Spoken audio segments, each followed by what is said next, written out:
അഞ്ചിൽപ്പ ബ്ലോഗ്സിൻ്റെ പുതിയൊരു എപ്പിസോഡിലേക്ക് എല്ലാവർക്കും സ്വാഗതം. നമ്മളിന്ന് ഇല്ലിക്കുന്ന് തൂക്കുപാലത്തെ പറ്റിയാണ് സംസാരിക്കാൻ പോകുന്നത്. അതായത് നമ്മൾ ഈരാറ്റുപേട്ടയിൽ നിന്ന് തീക്കോയിൽ നിന്ന് ലെഫ്റ്റ് തിരിഞ്ഞ് ഈ ഇല്ലിക്കക്കല്ല് പോകുന്ന റൂട്ടിൽ, അതായത് തീക്കോയിൽ നിന്ന് ലെഫ്റ്റ് തിരിഞ്ഞ് പിന്നെ ഒരു റൈറ്റിലേക്ക് എടുത്തതിന് ശേഷം ഒരു 2 കിലോമീറ്റർ അപ്പുറമാണ് ഇല്ലിക്കുന്ന് തൂക്കുപാലം. ഇല്ലിക്കുന്ന് പോകുന്ന വഴിയിൽ നിന്നാണ്. ഏകദേശം ഒരു നമുക്ക് അതിമനോഹരമായ ഒരു തൂക്കുപാലമാണിത്. ഇല്ലിക്കക്കല്ല് പോകുന്ന അതേ സെയിം റൂട്ടിലാണ് ഇല്ലിക്കുന്ന് തൂക്കുപാലം.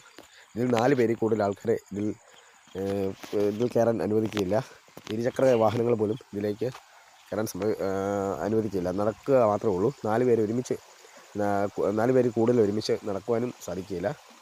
അതായത് ഒരുപാട് കാലപ്പഴക്കമുള്ളതാണ് ഇല്ലിക്കുന്ന് തൂക്കുപാലം.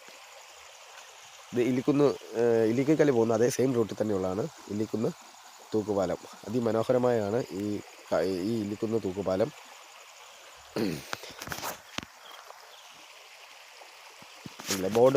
വാർണിംഗ് ബോർഡ് വരെ വെച്ചിട്ടുണ്ട്. അതായത് 4 പേര് കൂടുതൽ ഇതിൽ കയറരുതെന്ന് പറഞ്ഞ്.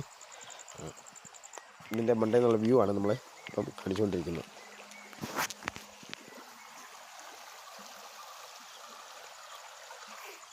വേനൽക്കാലമായിട്ട് വെള്ളമൊന്നുമില്ല, അല്ലെങ്കിൽ ധാരാളം വെള്ളം ഇതിൻ്റെ മണ്ട വഴി പോയിക്കൊണ്ടിരിക്കുന്നത്. അടുത്ത ഇതിൽ നിന്ന് പഞ്ചതീർത്ഥ പരാശക്തി സ്ഥാനമാണ്. ഇത് നമ്മൾ എരുമേലി റൂട്ടിലാണ്, അതായത് ചേനപ്പാടിക്ക് പോകുന്ന റൂട്ടിൽ ലെഫ്റ്റ് തിരിഞ്ഞ് എരുമേലി റൂട്ടിലേക്ക് പോകുമ്പോൾ ഒരു 3 കിലോമീറ്റർ ഉള്ളിലാണ് ഈ പഞ്ചതീർത്ഥ പരാശക്തി സ്ഥാനം. ഇതൊരു ചെറിയ പുഴയുടെ തീരത്താണ്. പഞ്ചപാണ്ഡവർ പണ്ട് കുഴിക്കാമെന്ന് 5 കുഴിയുണ്ട്. അതാണ് പഞ്ചതീർത്ഥ പരാശക്തി സ്ഥാനം. ഇത് അതിമനോഹരമായൊരു പ്രദേശമാണ്. ഇത് ചേനപ്പാടിയിൽ നിന്ന് എരുമേലി റൂട്ടിൽ.